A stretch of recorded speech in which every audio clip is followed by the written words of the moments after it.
dami kong answer dyan. Firstly, it's really perfect bonding for our family. You know, it brings us together. Believe it or not, try to buy one.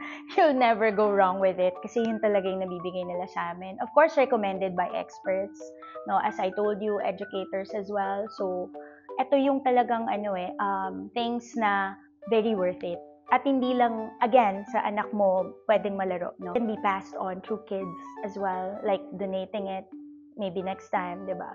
Ganun. It's really good that you know a brand that will never let you down in terms of learning, in terms of fun, enjoying, no? As in, it can last for how many season pwede, no? Basta maingatan lang. And I'm very, very happy that I've known Ogalala.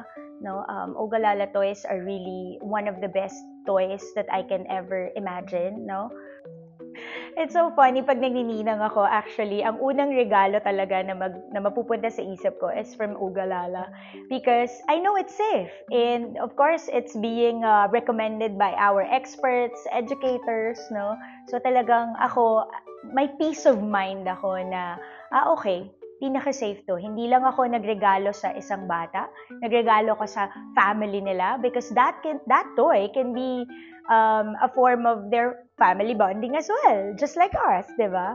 So, yung culture that I get from Ogalala Toys, na-build ko yon throughout the years because wala talagang nag-e-enjoy ka, nag-e-enjoy yung bata, di ba happy ka di ba? Parang, ay, happy buy ako dyan. Ganon Ako very worth it.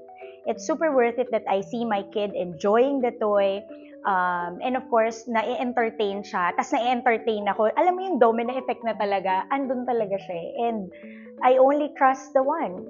Ogalala Toys lang talaga because they give me the whole pie that every kid and every parent deserves.